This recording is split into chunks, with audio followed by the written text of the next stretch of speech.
오늘 주신 주님 말씀은 신약성경 마태복음 25장 1절부터 13절까지입니다.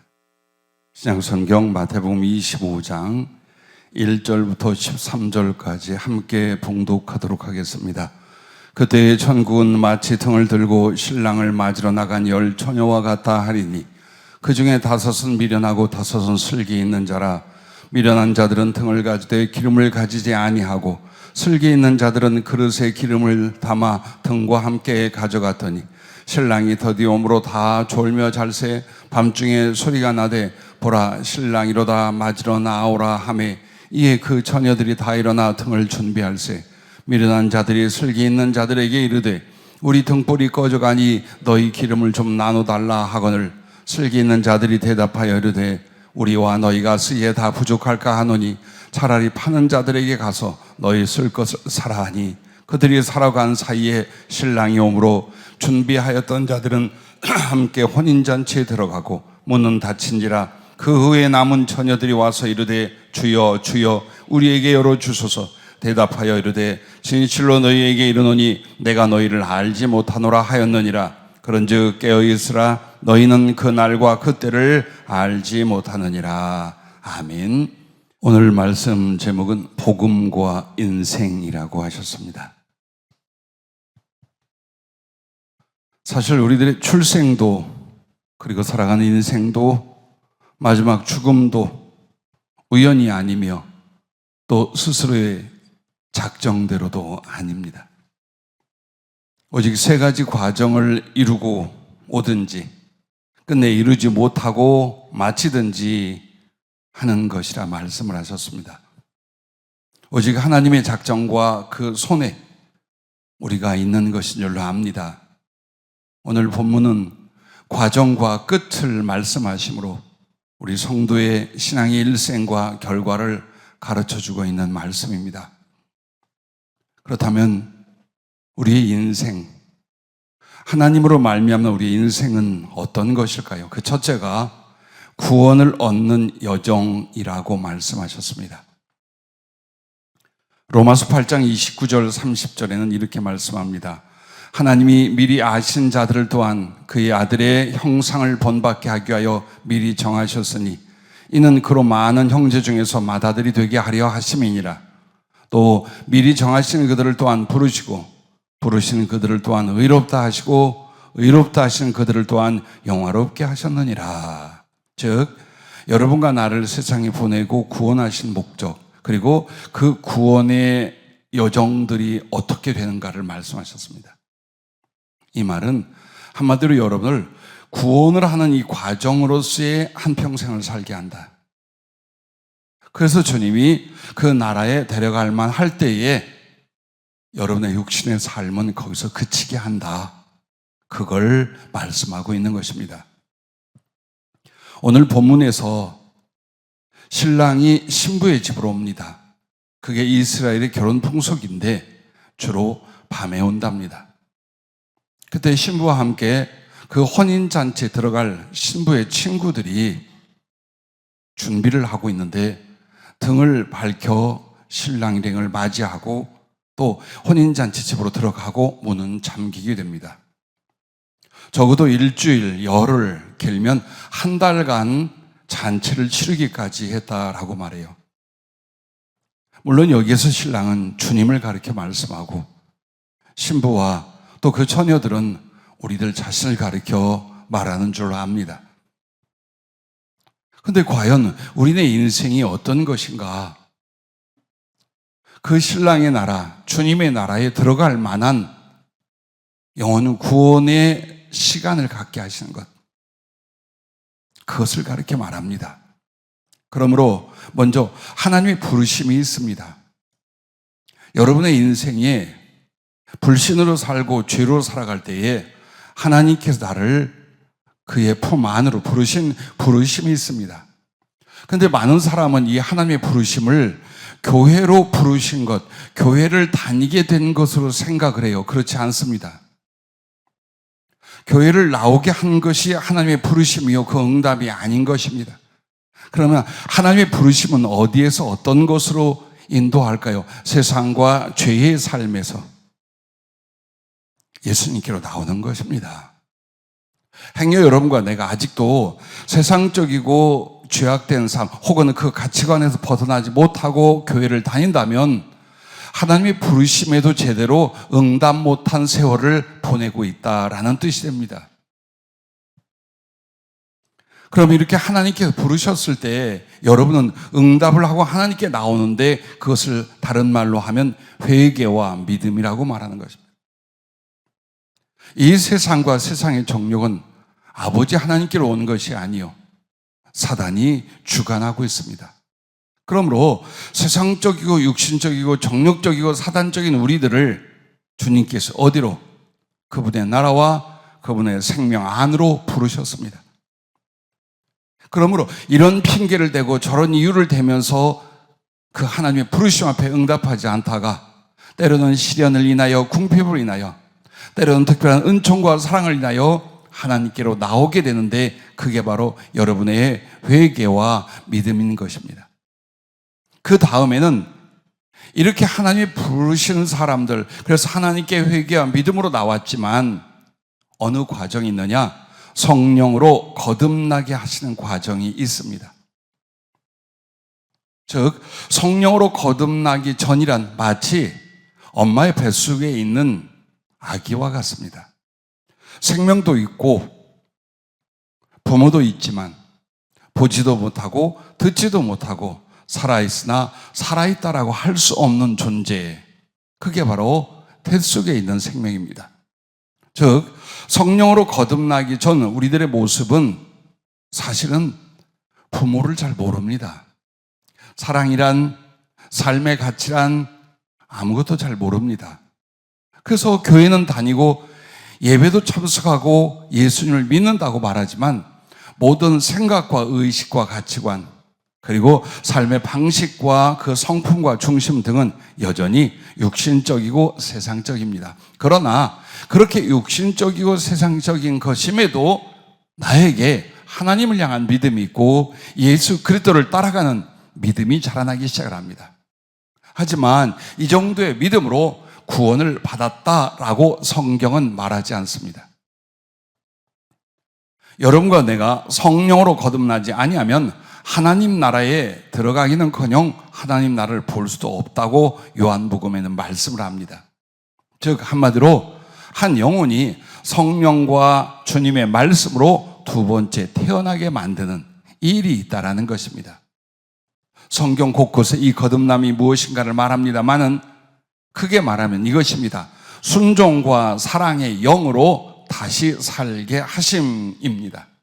즉 하나님과 그 말씀에 대해서 기뻐하고 그 말씀을 온유하고 즐거이 따라갈 수 있는 사람으로서의 기질과 성품과 목적이 그 사람 안에 만들어지게 합니다. 그러면서 그 하나님의 사랑을 알고 하나님을 사랑하기 시작하니 이제는 형제와 이웃, 영혼들에 대한 사랑의 삶으로 이어지게 됩니다. 크게는 이 두 가지입니다. 그래서 성령은 돌멩이같이 딱딱하고 굳은 사람, 하나님과 그날에 아무짝에도 쓸모없는 사람들을 변화시킵니다. 온유하게, 순종하게. 그래서 하나님께 영광을 많은 세상 사람들에게도 유익된 사람으로 바꿔놓습니다. 그러면서 그 순종은 단지 어떤 법칙에 대한 복종이 아니라 하나님의 사랑에 대한 사랑이 자라나서 일어나게 됩니다. 그래서 하나님을 정말 사랑하게 되고 그리고 그 사랑으로 영혼들을 구원하기도 돕기도 사랑하는 삶으로서 영적 생활, 영적 존재로 변화가 일어나게 되는 것입니다. 이렇게 될 때까지 여러분을 이끌어 가시는 거예요. 여러분이 자칫 하나님이 주신 이 시간과 생명이 어떤 목적과 어떤 용도 그리고 하나님은 어떻게 섭리하고 계시기를 모른다면 계속 방황합니다. 교회를 다니고 예배에 참석하지만 많은 소중한 시간과 기회를 낭비하게 됩니다. 주님이 여러분을 부르신 이 세월은 바로 하나님께 나온 그때로부터 성령으로 거듭나게 하는, 그래서 성령으로 거듭나면 여러분에게 제일 큰 특징은 성품이 천사같이 된다는 건 아닙니다. 완벽한 사람이 된다는 것이 아닙니다. 예수님을 진심으로 사랑하기에 목적과 삶이 그리고 소망이 완전히 바뀌는 것입니다.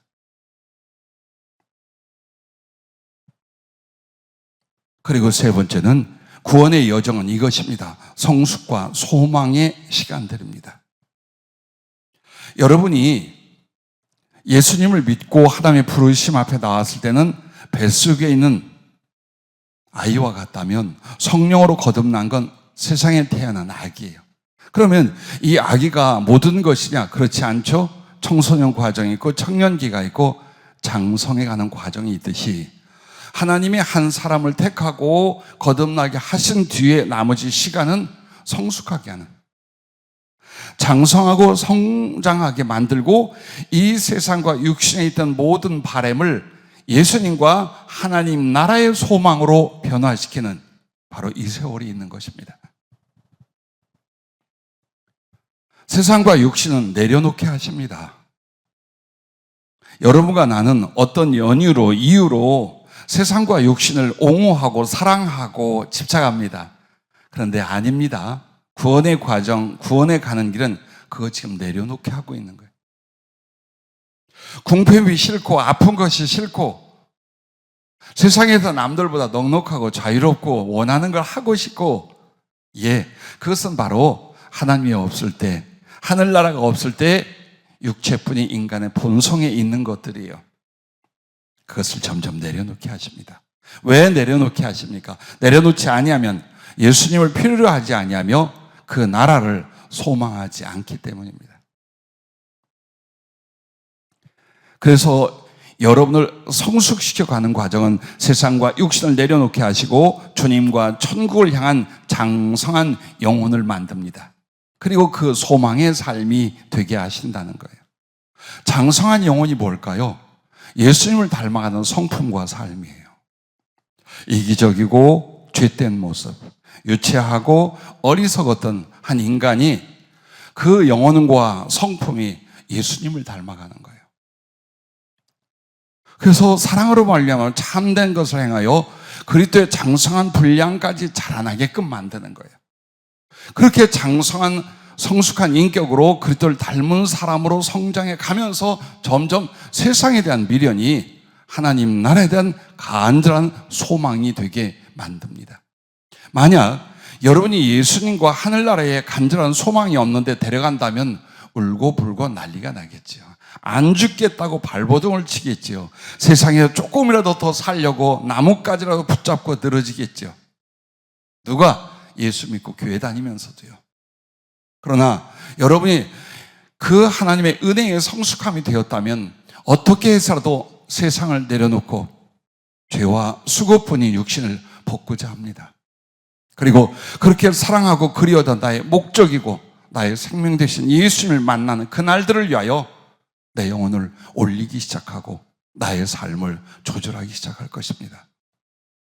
자, 이렇게까지 씨를 심어서 나무가 자라고 푸르딩딩한 덜 익은 열매가 아주 잘 익은 달고 향기 있는 과일이 되게 하기까지 구원이라는 것은 숙성시켜가는 과정이에요.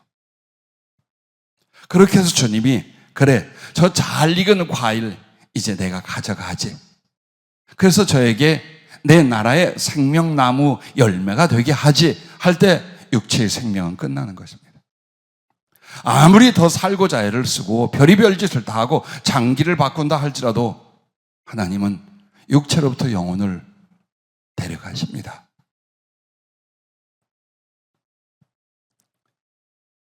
그러므로 오늘 이 신랑이 올 때 신랑을 맞이하기 위하여 혼인잔치를 치르기 위하여 준비하고 있던 슬기로운 처녀들과 우둔한 처녀들 이야기를 보십시오.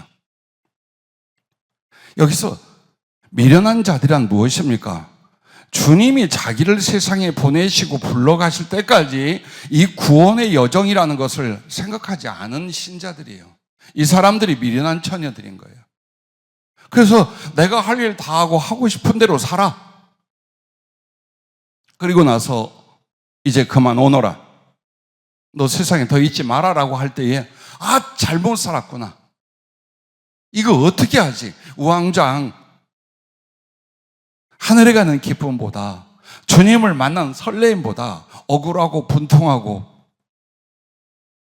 후회가 막심한 인생이 될 수도 있다라는 것입니다. 자, 그런데 이 신랑을 맞아서 혼인잔치로 들어가는데 조건이 딱 하나가 있어요. 등잔을 준비하고 기름을 준비하여 그 등잔에 등불을 켜고 기다리는 것입니다. 그러면 이 등잔에 등불을 켜고 신랑 되신 주님을 맞이한다. 이게 구원의 여정에서 무엇을 말하는 것일까요? 바로 이것입니다.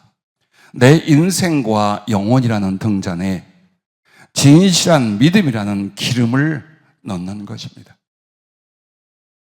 그리하여 행함이라는 등불을 켜서 예수님을 맞이하는 것입니다.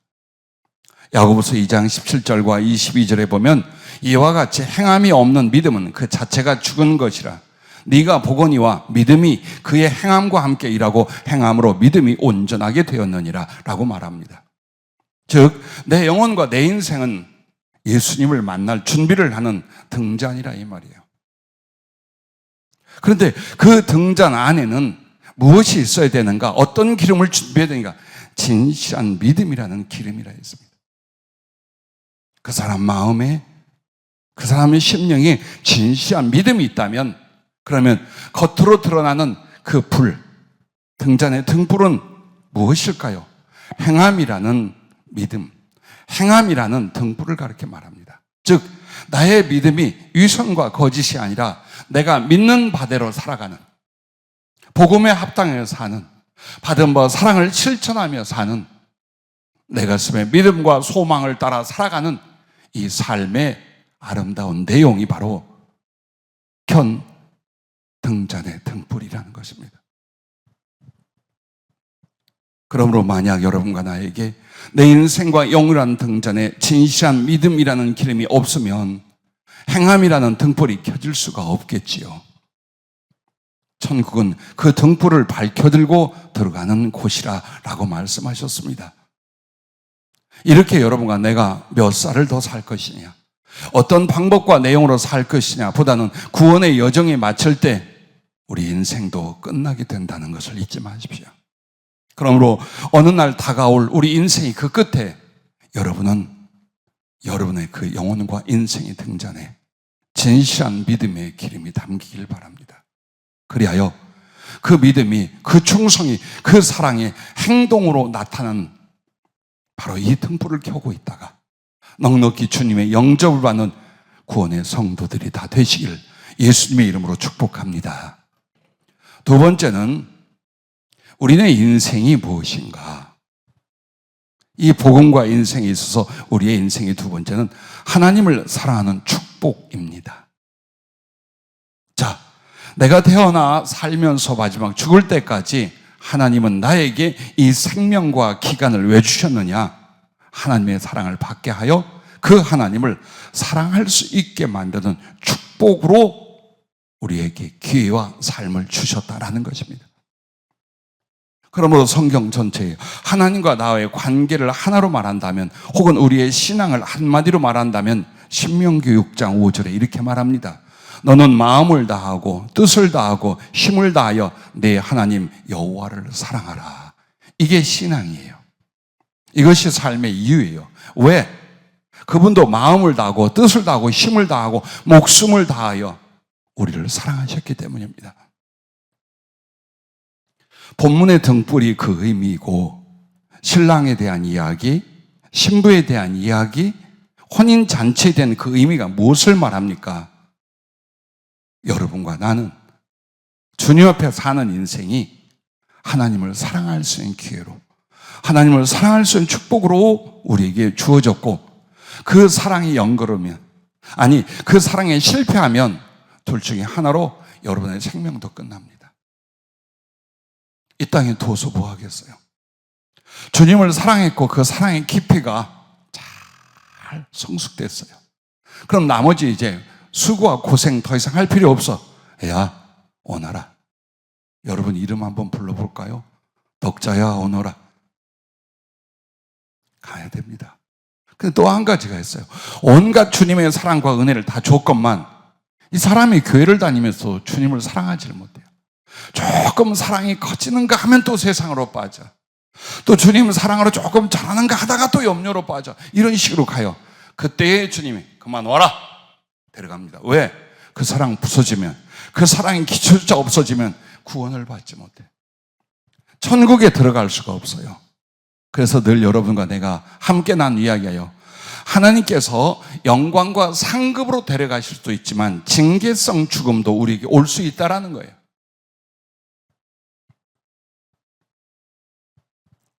자, 우리의 일생은 오직 하나님의 사랑을 알게 하신 은혜의 시간입니다.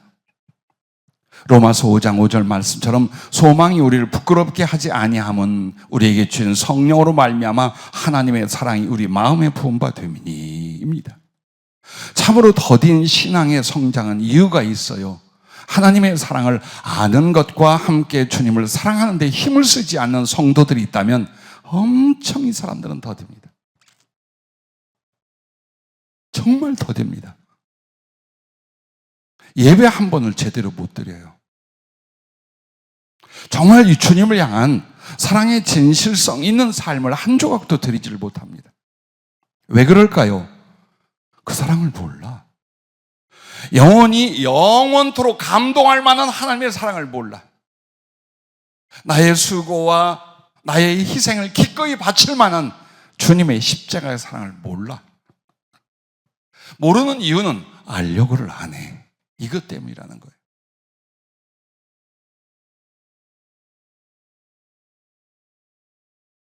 주의 성령이 우리를 거듭나게도 하고 하나님의 생명을 부여하십니다. 그러나 무엇보다도 그분은 우리에게 임하신 목적이 하나님의 사랑을 우리 마음에 부어주게 한 것입니다. 그런데 우리 마음에 그 사랑이 구구절절히 부어지지 않는 것은 성령을 받지 않았거나 성령을 근심시키거나 혹은 그 하나님의 사랑에 대한 관심이 없는 채로 세상과 육신의 소욕으로 살기 때문입니다. 마치 이와 같아요. 여러분과 내가 자주 말씀을 나눴던 에스겔 16장에 나오는 예루살렘 이스라엘 백성들에 대해서 어떻게 말합니까? 나아서 부모가 갖다 버렸습니다.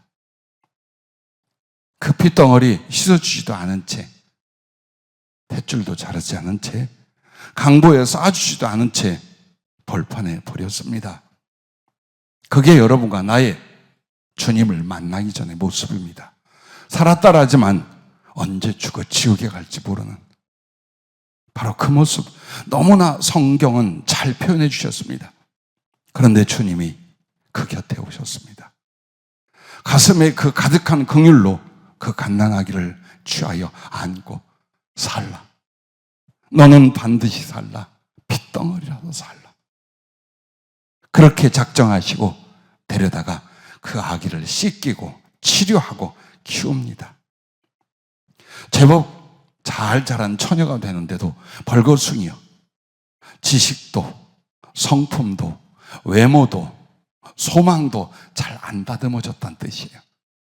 또 거기에다가 입히고 먹이고 가꾸기 시작을 합니다. 그렇게 해서 아주 지혜롭고 현숙한 아름다운 처녀가 되게 합니다. 그리고 그 위에 왕관을 씌워줍니다. 결국 하늘의 왕, 만유의 왕이신 주님의 왕비, 왕후가 되게 합니다. 자, 이 과정이에요. 그 핏덩어리 같이 버려져 아무것도 아닌 우리들을 불러다가 뭘 만드느냐? 가장 깊은 사랑의 대상을 만드는 거예요. 그걸 위해 살게 한 거예요. 이 시간들이, 지금 이 육체가 살아있는 이유는 그 주님의 사랑을 그 갓난아기 같은 애에게 부어주고 끊임없이 가르치고 부어주고 가르치고 참아주고. 그래서 주님이 여러분과 나를 향한 사랑이 무엇인 줄 압니까? 모든 것을 참고 모든 것을 믿고 모든 것을 바라고 모든 것을 견디시며 여러분과 내 곁에 계신 것입니다. 어느 날 잘 자라서 주님만이 내 사랑입니다. 주님만이 나의 모든 것입니다. 주님 진실로 사랑합니다. 자기의 영혼을 향유같이 부어드리는 그날을 위하여 주님은 모든 사랑과 은총을 여러분에게 부어주며 여러분의 사랑을 성숙시켜 가고 있는 것을 잊지 마시기 바랍니다. 그래서 내게 주신 생명은 오직 주님을 사랑할 수 있게 주신 은혜라는 거예요. 그리고 기회라는 것입니다. 그러면 이 땅에서 주님을 향한 사랑의 세 가지가 교제와 성숙과 수고입니다. 교제는 정말 예수님하고 사랑을 하는 겁니다. 마음과 삶으로 주님과 사랑을 나누고 사랑을 익혀가는 겁니다. 성숙이라는 건 내 사랑하는 주님을 향하여 변화되고 닮아가는 것입니다. 그리고 사랑에는 반드시 뭐가 따릅니까? 사랑하는 일을 위하여 수고하게 됩니다. 엄마가 자식을 위하여, 아버지가 그 아들을 위하여 그리하듯이 사랑이라는 것은 상대를 높이기 위하여, 기쁘게 하기 위하여, 돕기 위하여 많은 수고를 하는 것입니다. 자, 이 세 가지를 위하여 여러분은 세월을 보내고 계십니까? 여러분은 그렇게 주님과 사랑하고 계십니까? 그걸 보라는 거예요. 이렇게 정말 예수님을 사모하고 기뻐하고 그분과 마음과 마음을 나누는 교제가 있고, 변화와 닮아가는 성숙이 있고, 그리고 헌신과 충성으로서 당신을 사랑하는 그 사랑의 수고, 이걸 제일 잘 나타낸 이가 성경에 누가복음 7장 36절부터 나오는 막달라 마리아로 추정되는 한 죄인이란 여인이에요. 한 바리새인이 예수께 자기와 함께 잡수시기를 청하니 이에 바리새인의 집에 들어가 앉으셨을 때에 그 동네에 죄를 지은 한 여자가 있어 예수께서 바리새인의 집에 앉아 계심을 알고, 자, 모든 관심이, 모든 초점이 어디가 있어요? 예수님이 어디 계신가? 주님이 어디 와 계신가? 여기에 가 있어요. 이 여자를 보세요. 막달라 마리아는 7 귀신에 들렸던 여자예요. 그를 살려주셨어요. 여기 죄인이라 멸시받고 어쩌면 돌에 맞아 죽을 수도 있었던 그 사람을 주님이 치료하고 주님이 살려줬어요. 그러니 그 사람의 마음과 그 사람의 영혼에 오직 예수님이 어디 계신지, 예수님께 더욱 가까이 그 마음을 보게 됩니다. 그래야 사람들이 뭐라고 하든지 말든지 예수님에게 찾아왔어요. 그런데 무엇을 가지고 왔어요? 값비싼 향유 담은 옥합을 가지고 와서 예수님의 뒤로 그 발 곁에 서서 울며 눈물로 그 발을 적시고 자기 머리털로 닦고 그 발에 입 맞추고 향유를 부었어요. 자, 이게 주님 사랑이에요. 여러분과 나는 이 여자가 무엇을 하는가를 보십시오. 마음을 다했어요. 힘을 다했어요. 그리고 앞으로 바쳐질 목숨도 다해요. 왜? 그 사랑을 받았어. 그 생명을 얻었어. 근데 어찌 그분을 사랑하지 않아요? 어째 예수님을 사랑하지 않고도 믿는 자라 말할 수 있으며 양심이 있는 사람이라 말하겠어요? 주님과의 교제는 예배와 기도입니다. 예배와 기도가 언제나 예수님과의 만남, 예수님을 섬김, 예수님의 말씀을 들음, 예수님께 마음을 드림, 그렇게 해서 정말 인격과 인격으로 부부가 서로를 사랑하듯, 친구와 오래된 친구가 그토록 그리워하듯 그렇게 사랑하는 교제의 시간을 갖는 거예요. 이 여인도 언제나 예수님을 찾아갑니다. 그분의 말씀을 듣고자, 그분의 얼굴을 뵙고자. 그런데 그날 예수님이 초청을 받아놓고 멸시를 받고 계시네, 무시를 당하고 계시네. 마음속에 눈물이 콱콱 쏟아졌어. 이분이 어떤 분이신데, 이분이 어떤 분이신데 이렇게 멸시를 하고 함부로 대? 그래서 주님께 부어드릴 향유옥합을 가져왔습니다. 그리고 그 향유옥합을 부어드리기 전 눈물이 펑펑 쏟아지기 시작. 기뻐서, 고마워서, 사랑해서, 마음이 아파서, 죄송해서 펑펑 눈물이 쏟아지는. 여러분, 주님 때문에 펑펑 울어본 게 언제쯤입니까? 아니, 혹시 평생에 있었나요? 주님이 좋아서, 주님을 사랑해서, 혹은 그분을 사랑하는데 그 사랑을 제대로 드리지 못해서 가슴을 치며 통곡하며 감격하며 한 순간들이 있으신가요? 계속되고 계신가요? 이 여인처럼. 그 눈물로 주님 발을 적시고 머리털을 풀러 닦아드립니다. 자, 이제 그 주님과의 사랑의 교제, 거기서 일어나는 거룩한 사랑의 감정은 이 여인에게 무엇을? 주님을 위한 사랑의 수고로 들어가게 합니다. 아낌없이, 아무것도 남김없이. 여러분과 내가 나의 삶 속에서 주님이나 주님이 원하시는 일을 위하여 재어보고 있다라면 우리는 아직 주님을 사랑하지 않는 사람들이에요. 정말 예수님이 내게 아낌없이 모든 걸 주시듯 나도 주님을 향하여 그 사랑의 수고를 그와 같이 할 수 있어야 되는 것입니다. 그러나 여기 이 여인이 한 것에 비하여 주님을 초대했던, 그는 주님께 치료를 받고 큰 은혜를 얻은 자라 그랬지요? 아무것도 안 해요. 예수님을 초대해서 내 집에 오게 했어요.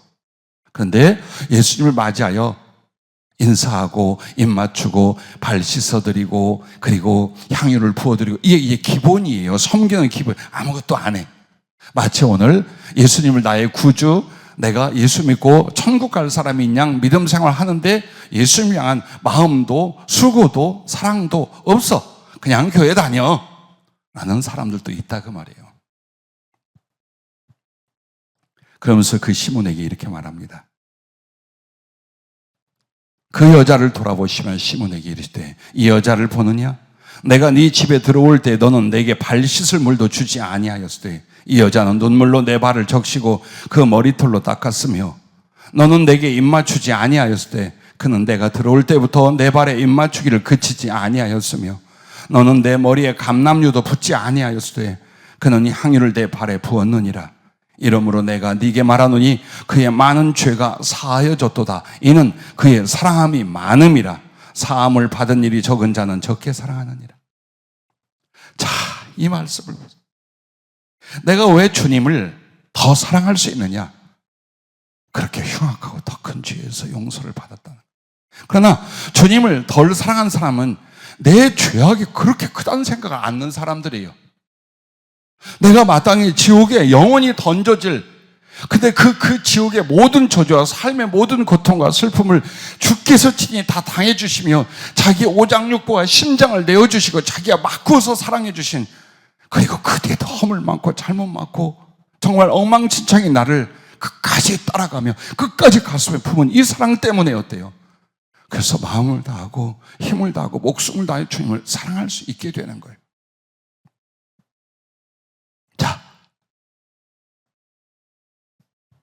주님이 여러분과 나에게 영원히 살게 하잖아요.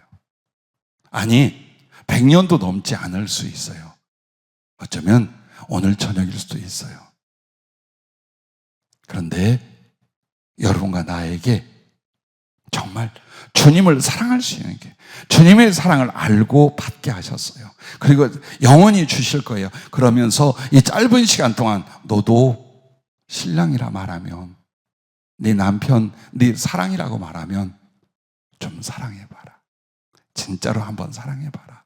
그래서 나의 진심인 것처럼 너도 내게 진심의 사랑을 하면서 저 하늘나라의 완전 속에 들어가자. 그게 주어진 세월과 시간들이에요. 헛되게 하지 마세요. 사업 때문에 준 거 아니에요. 공부하라고 준 거 아니에요. 원하는 직장에 조금 더 나아본 뭔가 좀 찾아보려고 헤매이다 죽으라고 준 시간이 아니라는 것입니다.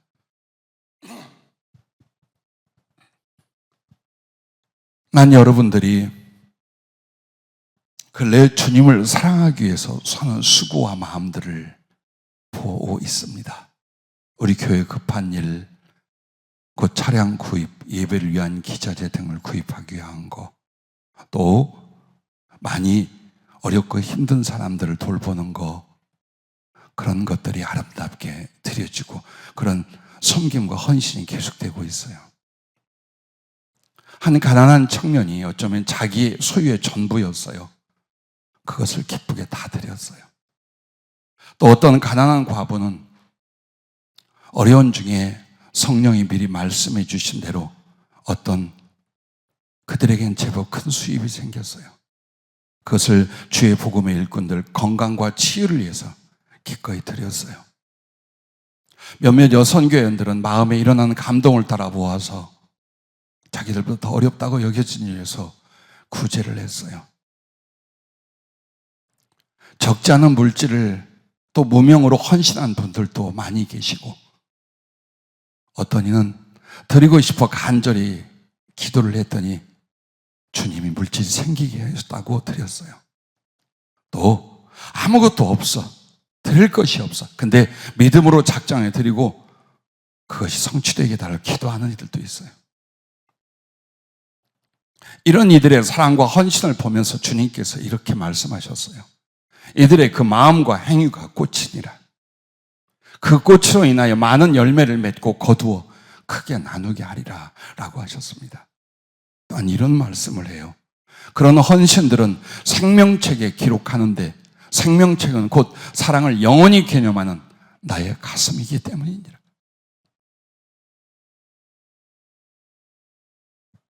처음에 성령으로 주님께서 그런 말씀을 했어요. 저희들의 믿음과 사랑을 내가 보게 될 것이다.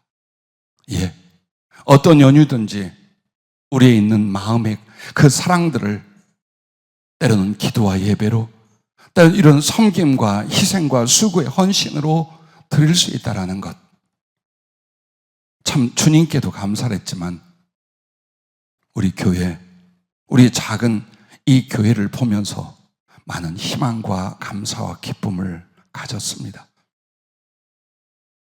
반드시 여러분들의 가슴에 주님을 사랑하는 그것과 그 사랑을 수고로서 주님 앞에 섬겨드리는 그 모습들, 주님 앞에 자라나고 있지요. 사랑의 깊이와 높이와 너비와 길이가 자라나고 있지요. 그리고서 어느 날 이제 그만 오너라 라고 여러분과 나의 영혼을 거두실 줄로 압니다. 그래서 여러분과 내가 주님을 향한 사랑을 더할 수 있는 게 영생에 대해 어떤 사랑의 중심과 지위와 영광이 될 것인가가 결정이 돼요. 이 땅에서부터 사랑은 결정이 됩니다. 하늘나라 가면 뒤바뀌는 게 없어요. 왠 줄 아십니까? 한 사람이 1이라는 수치로 주님 사랑을 안고 하늘에 갔어요. 어떤 사람은 10이라는 수치로 주님 사랑을 가지고 하늘나라에 갔어요. 그러면 그 1의 만큼 하나님의 사랑과 영광과 관계가 부어져요. 그래서 1이 10이 되고 100이 돼요. 그런데 10이라는 수치를 가진 사람에게 거기에 부어져요. 10이 1000이 되고 억이 되고 조가 되기 시작해요. 그래서 이 땅에서 주님을 향한 사랑이 적었던 사람이 하늘나라에 가서 앞지르는 경우는 없어요. 그게 비밀이에요. 여기서 주어진 시간 동안 정말 하나님을 사랑하고 주님을 향한 사랑의 깊이를 만들어 갈 것이냐, 대충 적당히 교회 생활을 하다가 주님 나라에, 그것도 주님의 긍휼로 하늘나라에 들어갈 것이냐. 그러면 사랑의 중심이라는 거는요, 그 영혼이 하나님을 향한 사랑으로서 어떻게 영혼이 구성되어졌는가, 그걸 말하는 거예요. 그래서 어떤 사람은 1000이라는 수치가 될 수 있고, 어떤 사람이 10이라는 수치가 될 수 있고, 100이라는 수치가 될 수 있어요. 그래서 그 영혼의 중심에 하나님 사랑이 이 땅에서 형성이 돼요. 그리고 하늘은 그 사랑을 누리는 곳이에요. 그 다음에 지위라는 게 있어요. 하늘의 지위, 계급이 아니라 이것은 주님과 사랑의 위치를 말하는 거예요. 솔로몬에게 여인들이 있었죠. 자, 시녀들이 무수히 있어요. 후궁쯤 되는 여인들이 100여 명 돼요. 그리고 왕비의 위치의 여인들이 얼마 돼요. 근데 단 하나의 사랑은 술람미 여인이었어요. 이게 솔로몬에게 진짜로 있었던 사랑의 지위였어요. 그 여자들의. 그런데 하늘나라가 바로 모든 성도들이 예수님하고 사랑을 하는데 그들마다 사랑의 지혜가 있어요. 어떻게 이 땅에서 어떻게 무엇으로 사랑을 했는지 그 사랑의 깊이와 높이를 가지고 결정이 되는 거예요. 그래서 여러분과 내가 하나님 나라의 1층천, 2층천, 3층천 하나님 보좌를 말하잖아요. 그게 바로 다른 게 아니에요. 사랑의 지위를 가리키는 거예요. 그러면 사랑의 지위에 따라 뭐가 오겠어요? 하나님의 모든 영광이 그에게 주어지는 거예요. 이게 상급이라는 거예요. 즉 하늘에서 상급을 받는다. 하늘나라 들어가기만 해도 라고 하지만 상급이 있어요. 주님 당신이에요. 그런데 그 주님 당신을 어떤 깊이와 어떤 크기의 사랑으로서 내가 소유하고 사랑하고 누리고 그러므로 그의 모든 것들을 내가 소유할 수 있게 되는 거예요. 그게 이 땅에 주어진 시간 동안 여러분이 예수님을 향한 사랑의 진실, 사랑의 수고 이걸로 결정이 되는 거예요. 얼마나 공평해요. 그렇죠? 이 땅에서 주님을 사랑 별로 안 하던 사람이 하늘나라에 갔더니 엄청나게 주님께 사랑받고 주님을 사랑해? 그런 일은 없어요. 영혼이 그렇게 개조되고 성숙하고 변화가 안 돼 있는 거예요. 그래서 하늘나라의 구원은 받고 신령한 세계의 영적 존재는 됐지만 주님을 향한 사랑과 사랑으로 말미암아 누릴 수 있고 사랑으로 말미암아 소유할 수 있는 건 그렇게 많지가 않아요. 그래서 여러분에게 이 땅에 사는 동안 이 육체의 생명 그 시간을 왜 하나님 붙들고 있느냐? 주님의 사랑 앞에 더 사랑할 수 있도록 그 사랑이 더 진실하고 성숙할 수 있도록 주님이 이 생명의 시간들을 여러분과 나에게 주셨다는 걸 믿기 바랍니다. 할렐루야. 그래서 본문에서도 보면 신랑이 있고 신부가 있을 거예요. 그 다음에 여기 말하는 그 열처녀들은 뭘 말할까요? 들러리, 신부의 친구들이에요. 그처럼 정말 신랑은 이 신부의 친구들을 보러 온 게 아니죠. 신부를 보러 왔죠. 신부와 영원히 함께하는 거죠. 하늘나라에서도 신부의 들러리가 될 수 있어요. 여러분이 가장 예수님의 사랑을 받고 주님을 사랑하는 신부가 될 수도 있지만 들러리처럼 이 처녀들처럼 그렇게 하늘나라에 갈 수도 있다라는 거예요. 그렇다면 그 3층전 주님 보좌 앞에 나아간 정말 예수님이 가장 사랑하고 예수님을 가장 사랑했던 존재들은 어떻게 있을까요? 그들이 바로 주님 보좌 앞에 24장로예요. 24장로라는 건 24명이라는 뜻이 아니에요. 신약과 구약의 전 구원의 세대에서 정말 예수님을 가장 즉 목숨보다 더 주님을 사랑했던 사람들은 하나님 보좌 하나님의 본체가 좌정하신 그 보좌의 영광의 경계가 바로 수정 같은 유리바다라는 것이 있어요. 여긴 절대로 천사도 못 건너가요. 그런데 여기가 활짝 홍해바다가 열리듯이 그들을 영접합니다. 그래서 그들에게는 하나님 나라에서 하나님과의 어떤 경계가 없어요. 그냥 하나가 되는 거예요. 자, 이런 존재를 영원토록 사랑으로 살게 하기 위하여 주님이 시간을 여러분에게 준 거예요. 째째하지 말아요. 어리석지 말아요. 손해보지 마세요. 땅의 것, 육신의 것, 그 때문에 땀 흘리고 모든 거 쏟고 희생하고 그리고 예수께 대한 사랑은 못 만들어. 그럼 앞에 말한 구원의 과정에서도 탈락할 수 있어요. 사랑을 못하는데 어떻게 구원은 있겠어요? 여러분 구원은 그냥 하나님이 불쌍하니까 적선하는 게 아니에요. 사랑하는 사람들을 모으는 거예요.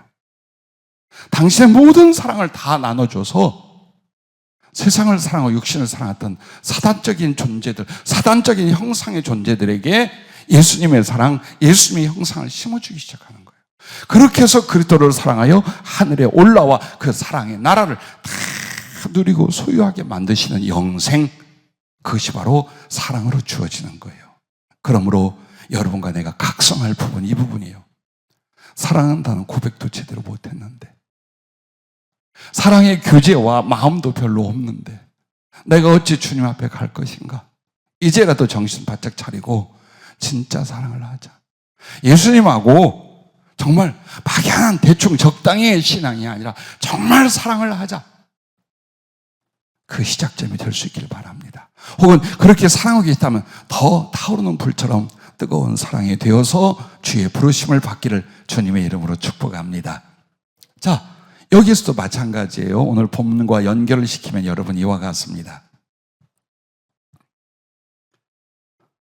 나의 인생과 영혼이라는 등잔에 주님 사랑하는 마음의 기름이 부족하다면 사랑의 수고와 기쁨이라는 등불은 결코 켤 수 없는 것이다. 즉, 그 등잔은 여러분의 인생과 영혼이란 말이에요. 근데 이 삶의 과정은 주님과의 사랑이에요. 그래서 여러분의 마음에는 그 주님과 사랑의 교제를 인하여 사랑의 마음으로 가득 차 있는 것이 등잔 안에 들어있는 기름이라 이 말이에요.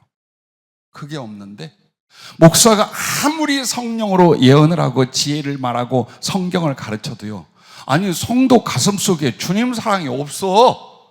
그렇게 뜨겁거나 간절하거나 절실하지 않아. 그런데 뭘 하겠어?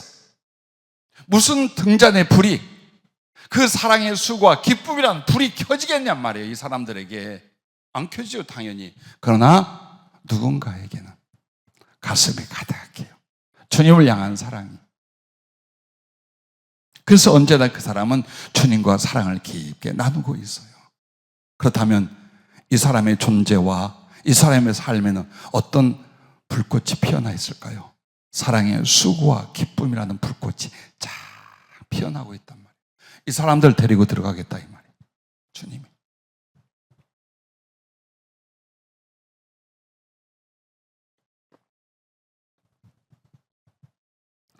신랑 되신 주님과 천국 혼인잔치 참여하려면 반드시 바로 이 사랑을 위한 여러분의 심령, 주님과의 깊은 교제로 만들어진 사랑의 마음의 기름과 그리고 사랑의 수고와 기쁨이라는 그 등불을 켠 등잔을 가지고 들어가야 된다라고 했습니다. 요한계시록 19장에도 하늘나라 무슨 장면이 있어요? 어린 양의 혼인잔치에 초청을 받아요. 여러분들은 결국 하나님 나라가 무엇이며 우리의 하나님이 누구시냐? 우리의 사랑의 대상이에요. 유일한 완전한 영원한 사랑의 대상으로서의 하나님이셔요. 그럼 우리의 신앙과 존재는 뭐냐? 그분의 이 기가 막힌 영원한 사랑을 인하여 나도 당신을 사랑했던, 그리고 사랑할 그의 아내, 그의 신부, 그의 사랑의 대상이 되어가는 과정이에요. 이게 지금 우리에게 준 시간들이에요. 그러므로 여러분과 나는 축복의 기회가 저주가 되게 하지 마십시오. 축복의 기회가 저주가 되는 건 고린도전서 16장 22절에 바울은 이렇게 말합니다. 만일 누구든지 주를 사랑하지 아니하면 저주를 받을지어다. 우리 주여 오시옵소서라고 했어요. 이 말 무서운 말 같죠? 그러나 당연한 말이에요. 주님이 이렇게 사랑했어. 우리에게 정말 이렇게 헤아릴 수 없는 깊고 깊은 것들로 사랑하셨어요. 근데 어느 영혼이 그 사랑을 받고도 예수님을 사랑하지 않아, 그는 저주받은 존재라 이 말이에요. 그 자체가 저주받은 존재라는 거예요. 사랑이란 당연히 같이 사랑해요. 이게 사람이에요. 내게 사랑을 주셨어요. 그러므로 나도 사랑이 일어나고 사랑의 반응을 하고 그를 사랑하게 돼요. 이게 사람이야. 이게 영혼이고. 그런데 예수님의 그 기가 막힌 사랑들을 다 듣고 경험하면서도 예수님을 사랑하지 않아, 그는 저주를 받을지어다. 그 말이 당연하잖아요. 자, 우리에게 주신 시간이 또 막 지나가고 있습니다. 여러분과 내가 최고의 사랑을 이룰 때 주님이 아이고 내 새끼 고생했어, 내 사랑 이리 와 하고 데려가실 겁니다. 그러나 그렇지 않을 때 주님은 받은 사랑마저 잃어버리고 있죠. 그만 살아라. 주님 내가요, 아니야, 너 못해. 내가 너한테 한평생 시간과 기회 줬는데 너 그 육체와 시간 가지고 뭐 했니? 너 세상 것, 육신 것 그거 위해 살면서 다 낭비하고 너 믿음도 지금 없어지고 있어. 이리 와 하고 데려가십니다. 이걸 알고 있으라는 거예요. 그런데 그 날과 시때는 우리가 몰라. 그러므로 항상 구원의 과정에 맞는 복음에 합당한 사람으로, 그 사랑의 부르심에 합당한 사랑의 사람으로 자기를 준비하고 있다가 인생의 여정 마칠 때 후회 없이 큰 기쁨으로 주님의 영접을 받기 바랍니다. 마지막 세 번째는 여러분의 인생이 무엇인가? 선행으로 복음을 전하는 사명이라고 하셨습니다. 선행으로 복음을 전하는 사명이에요. 자, 내 인생 내 것이다. 예수님하고 상관없는 사람이에요. 그는 교인도 신자도 아니에요. 최소한 세상에서 내 멋대로 내 마음대로 살던 사람이 하나님의 자녀가 되는 건 뭘까요? 이제 하나님을 위하여, 하나님 때문에 하나님을 위하여입니다. 그래서 즉 여러분의 구원은 놀다가 하늘나라 가는 것이 아니에요. 사명을 받은 거예요. 하나님을 위하여, 하늘을 위하여 거룩한 사명, 보람된 일을 하나님께 받았어요. 그래서 여러분과 나는 아무리 사랑한다 말씀하고 신부라 왕이라 말해도 우리의 가슴은 어떻게 고백해? 주님, 나는 무익한 종이옵니다. 내가 마땅히 행할 것을 했을 뿐입니다. 내게 영광을 돌리지 마옵소서. 오직 경배와 찬송과 영광은 주님 받으시옵소서. 종은 당연히 해야 될 일을, 당연히 드릴 사랑에 목숨을 바치고 가는 것뿐입니다. 여러분과 내 가슴엔 그게 있어야 돼요. 오늘 본문의 기름과 등불이 곧 선행으로 복음을 전하는 사명에 대한 상징을 또 가지고 있습니다. 여러분과 내가 이 땅에서 두 가지를 추구해야 돼요. 하나님께 영광 돌리는 일과 하나님의 형상이 되어져 가는 일이에요. 그게 이 땅에서예요. 그러면 이렇게 하나님의 형상과 영광은 어디에서 나오냐? 오직 선행으로 말미암는 의와 사랑으로 말미암아요. 여러분과 내가 의와 사랑을 실천할 때만 예수님을 닮아가 하나님의 형상으로 성숙해 가요. 그리고 주님이 영광을 받는 건 여러분 잘 사는 거 아니에요. 제발 그 말 좀 하지 마라. 이제 우리 성도들은, 다른 교회에 나으린 사람들은 그런 말인데, 내가 우리 친척이나 가족이나 이웃들에게 잘 되는 걸 보여줘야 하나님 영광 받는데 어디 그런 말이 있어요. 여러분 가난해도 부끄러운 거 아니에요. 여러분에게 장애가 있다고 해서 부끄러운 게 아니에요. 정말 부끄러운 건 사랑을 받고도 사랑과 충성을 안 드리는 그 인간성이에요. 우리가 남들과 비교해서 부자가 돼야 되고 좋은 직장이나 일을 해야 되고 남들이 불안한 권력을 가져야 되고 그래야 하나님 영광 받습니다. 상상도 하지 말아요. 성경에 그런 구절 하나도 없어요. 여러분이 정말 하나님께 영광을 돌리는 건 여러분의 그 처지와 형편 중에도 선한 일을 하는 거예요.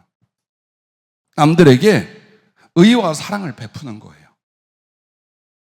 이 시대가 어떤 시대입니까? 물질이, 돈이 우상이 되어 있습니다. 돈과 이데올로기로 세상은 더욱 처참해지고 악해졌습니다. 수천 년의 역사를 가지고 그 내용이 기록된 게 성경입니다. 그러나 요즘 여러분의 삶에서 어때요? 이 세상에 얼마나 잔인한지, 얼마나 악한지, 얼마나 위험한지. 왜? 옛날보다 훨씬 과학과 문명이 발달했어요. 풍요로워졌어요. 근데 우리는 무엇을 느낍니까? 정말 악하다. 정말 가치가 없어진다. 그걸 봅니다. 이때에 여러분과 나는 다시 영성으로 돌아가는 거예요. 인간에게 있는 하나님의 형상이 있습니다. 의라고 하는, 사랑이라고 하는 하나님의 형상이 인간에게 있습니다. 그걸 회복하는 거예요. 신앙은 이 세상의 사람들, 하나님을 부르고 은혜를 받은 사람들로 하여금 그걸 회복하게 만드는 거예요. 그게 빛이에요. 이 세상이 어둡다면 여러분들의 그 작은 의와 사랑, 선행을 실천하는 게 뭐냐? 빛이 되는 거예요. 그게 바로 인간성의 회복이요, 하나님의 형상을 만들어내는 모습들이에요. 여러분 그걸 보죠. 돈으로 하려고 하지 마세요. 권력으로 하려고 하지 마세요. 아니, 되지 않아. 그 권력과 돈으로 선행을 하려고 하세요. 그래서 여러분과 나에게 선하신 하나님이 선한 일을 십자가로 말미암아 하셨어요. 그리고 이제 우리에게 이 남은 인생을 무엇으로 살게? 선행으로 살게 하는 거예요. 마태복음 5장 16절에 이같이 너희 빛이 사람 앞에 비치게 하여 그들로 너희 착한 행실을 보고 하늘에 계신 너희 아버지께 영광을 돌리게 하라. 여러분의 착한 행실은 이 어둡고 악한 세상에 빛이 되며 하나님께서 받을 영광이 된다는 거예요. 즉 이거예요. 로마서 14장 18절에 이로써 그리스도를 섬기는 자는 하나님을 기쁘시게 하며 사람에게도 칭찬을 받느니라 해요. 나와 여러분이 사람의 칭찬을 받을 그 친절, 선함, 의로움, 착한 일, 그걸로 하나님께 영광을 돌리는 거예요. 그걸로. 동시에 이렇게 여러분이 선행으로, 착한 일로 정말 아름다운 의와 사랑으로 살아가잖아요. 사도행전 2장 47절 이렇게 말합니다. 또 온 백성에게 칭송을 받으니 주께서 구원받는 사람을 날마다 더하게 하시니라. 자, 선행과 복음 전파, 영혼 구원이 어떻게 연결되는가 보십시오. 왜 내가 영혼을 못 구했는가? 그렇게 착하게 안 살았나 봐. 다른 사람에게 고의적이고 우러난 마음에 사랑을 베풀면, 선행을 하면 반드시 영혼 구원의 역사가 일어나게 된다 이 말이에요. 그래서 선행 따로 전도 따로가 아니에요. 선행으로 말미암아 복음 전도예요. 내용은 복음이에요. 방법은 선행이에요. 그게 우리의 사명이라 이 말이에요. 주님께서 왜 우리를 살려놓으셨느냐? 한 번이라도 더 착한 일과 복음 전함을 행하고 오게 하시라는 거예요. 그것 때문이래요. 한 번이라도 더 착한 일 하고 복음 전하고 이리 오너라라는 거예요. 사도 바울이 절대 죽지 않은 이유가 있어요. 그를 죽이려고 했던 사람들, 돌에 맞아서 죽었던 일들, 풍랑 속에 바다에 빠져지는 일들, 근데 안 죽어! 안 죽는 거예요, 이 양반이. 왜 안 죽은 줄 압니까? 사도행전 23장 11절에 보면 그 이유가 있습니다. 그날 밤에 주께서 바울 곁에 서서 이르시되 담대하라. 내가 예루살렘에서 나의 일을 증언한 것 같이 로마에서도 증언하여 하리라 하시니라. 복음 전할 사명이 있는 사람은 안 죽는다 이 말이에요. 그래서 여러분에게 말씀을 벌벌 떨지 말라는 거예요. 몸뚱이 병들고 약하고 또 세월이 어렵고 험악하다 보면은 살아있고 죽는 것에 대하여 굉장히 걱정들 많이 해요. 그러지 말라는 거예요. 왜? 사는 이유는 한 번이라도 더 선행을 통하여 복음을 전하라는 것이에요. 그리고 그것을 해야 될 이유가 있다면 주님은 안 데려가요. 정말 가족도 같고 친구도 같고 배영님 집사님에게 제가 막 말하는 거 여러분 가끔 옆에서 들었죠. 죽는 거 무서워하지 말라고. 그리고 질병이 만연해 있어요. 의학적으로 볼 때 죽을 거예요. 조만간 우리에게 만약 그런 중병이 왔어요. 그때 여러분이 살려달라고 기도합시다. 그럼 이유를 대라 이 말이에요. 하나님께. 자연적으로 지금 죽어가서 하나님 데려가려고 하는 거예요. 병은 솔직히. 근데 왜 살려달라고 하는 거예요? 그러면 하나님께 살려주실 이유를 대야 될 거 아니에요. 왜 살려달라는 거예요? 죽는 게 겁나서? 병드는 것이 불편해서? 그걸 신앙이라고 갖고 사냐 이 말이에요. 근데 왜 살려고 그래요? 왜 치료해달라고 하냐 이거예요. 복음을 전하기 위해서요. 못다는 사람과 충성을 이루고 가기 위해서 주님 내게 기회를 주십시오. 내가 건강할 때 그렇게 못 살았습니다. 아니 내가 질질질질 정말 질병을 안고 살아왔습니다. 한 번만 내게 힘을 주십시오. 한 번만 기회를 주십시오. 나를 살리신 주님을 내가 세상에 전하여 그들을 살리고 그들을 주님 앞에 영광으로 돌려드리겠습니다. 그게 분명하다면 왜 주님이 질병으로 데려가겠어요? 안 데려갑니다. 그래 하고 오너라. 그래 정말 네가 진심이라 한번 하고 오너라 라고 하십니다. 그게 주님의 소원이니까. 그래서 여러분과 내가 질병뿐만이 아니에요. 어떤 문제를 가지고 하나님께 구하여 기도할 때는요, 여러분 이유를 대야 돼요. 왜 그거 달라고 하느냐? 물질이면 왜 물질 달라고 하느냐? 건강이면 왜 달라고 하느냐? 거룩한 이유가 있어야 돼요.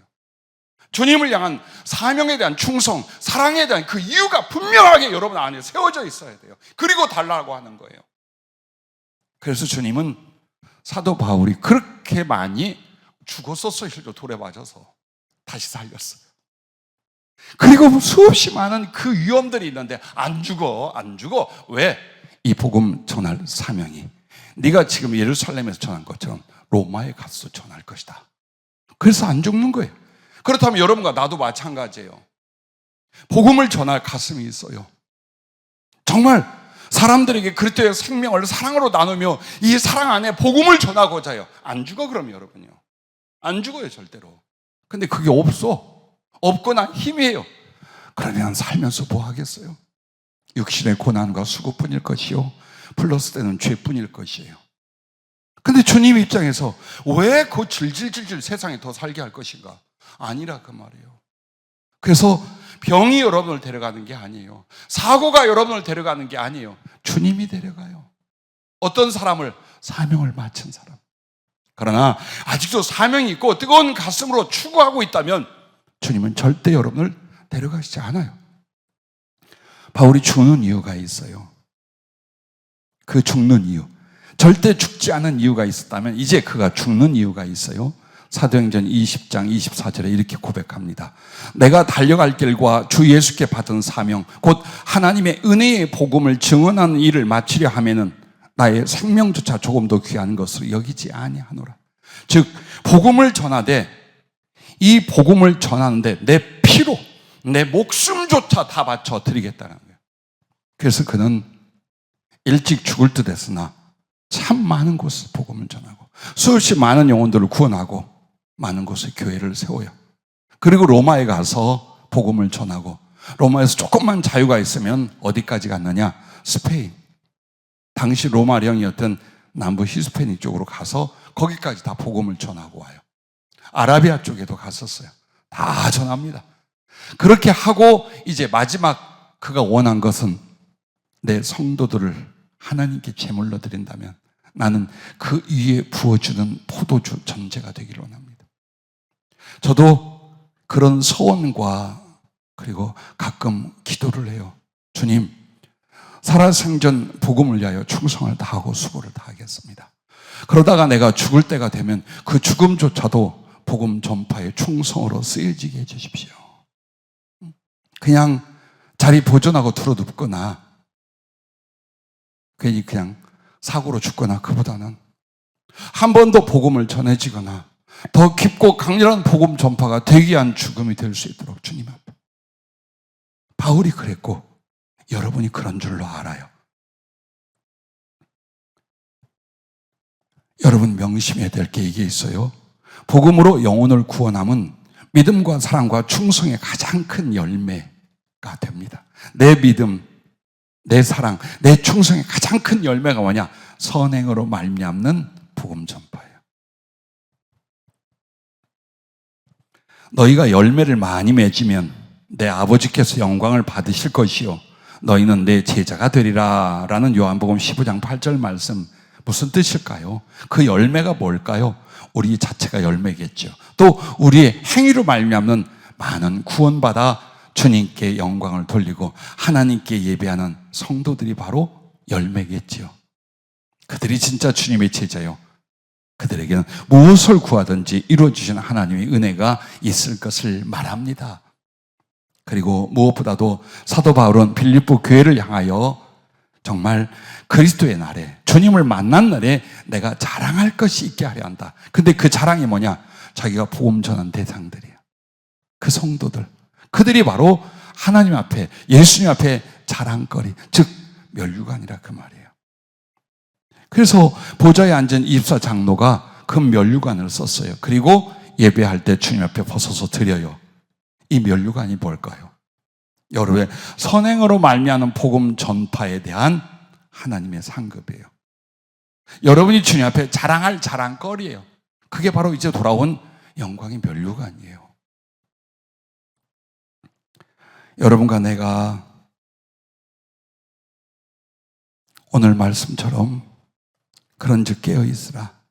너희는 그 날과 그때를 알지 못하느니라 라고 말합니다. 언제 어떻게 우리를 불러가실지 모르지만 이 세 가지 때문이라는 거예요. 삶이. 사는 것도 이 세 가지 때문에 죽음도 이 세 가지를 마치고 오게 돼 있어요. 아니 마치지 못하고 여러분이 여기서 왕좌하면 여러분과 나의 삶은 거기서 끝나게 해요. 그것을 여러분과 내가 잊어서는 아니 될 줄 압니다. 주님 앞에 갈 때에 어떤 선한 일로 영혼을 구원했습니까? 어떤 착한 일로 복음을 전했습니까? 그러기 위하여 모든 걸 버렸습니까? 그렇다면 주님은 살아생전 여러분에게 100배로 갚아주신다 했어요. 그리고 영생을 얻지 못할 자가 없다고 그랬어요. 그리고 주님 보좌 앉을 때에 12 보좌에 앉아 12 고울을 함께 탔는데 그게 바로 24 장로의 모습이에요. 시간이 없습니다. 여러분과 나에게 그렇게 많은 시간이 있는 사람들이 아닙니다. 그러므로 오늘 본문과 연결하면 나의 인생과 영혼이라는 등잔에 성령을 따라 사랑함의 기름이 없다면 복음 전도의 영혼 구원이라는 불을 켤 수 없느니라. 이렇게 말씀하십니다. 즉 선행이 그냥 인간적인 선행, 기분 따라 찰나 즉각적인 사랑이 아니에요. 정말 하나님의 사랑, 거룩한 사랑은 어디서 오냐? 성령으로 임한 하나님의 사랑, 그 성령으로 감동하여 주님의 사랑을 나누게 하는 이거라는 거예요. 그래서 그 기름이 뭐냐? 성령을 따라 사랑함. 이 기름이 여러분 심령에 있느냐 이거예요.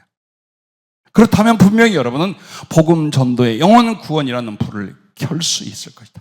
그리고 그 불을 켜서 주님을 만나게 될 것이다. 그걸 말씀을 하고 있습니다. 두 사람의 이야기 잠깐만 하고 마치려고 합니다. 장흥에서 목회를 할 때에 간지 얼마, 부임한 지 얼마 안 돼서 마을 주민 중에 한 분이 뇌졸중으로 쓰러져 병원에 입원했어요. 80이 됐어요. 그래서 병원으로 문병도 가고 전도를 갔습니다. 근데 부인이 고백을 해요. 30대 때 교회 집사였대요. 그리고 80이 될 때까지 교회를 안 다녔어요. 이유는 헌금 때문이었대요.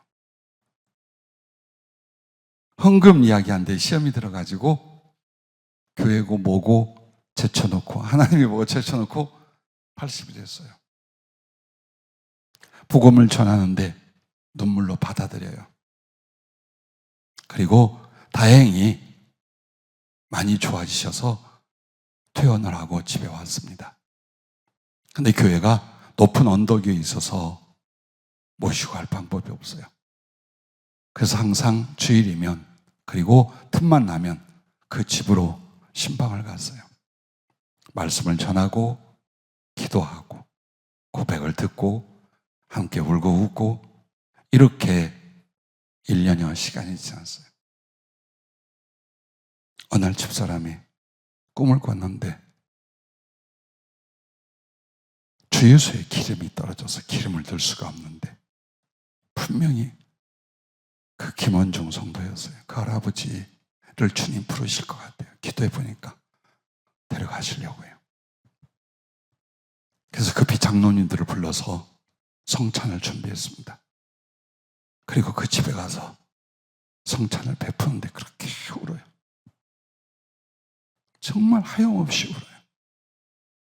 지나간 세월이 너무 죄송하고 억울하다는 거예요. 왜 이렇게 살았는지. 그리고 그 성찬을 받고 기도하고 3일 뒤에 성령이 말씀한 대로 하나님은 그를 부르셨어요. 자, 이제 숨을 거두기 직전이에요. 근데 이제 부인 집사님과 가족들에게 굉장히 오랫동안 연락이 두절된 아들에게 연락이 돼 오고 있다는 거예요.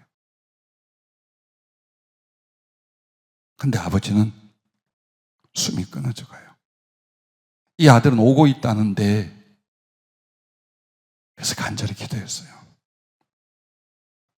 돌아가셨어요. 그리고 자녀들이 왔어요.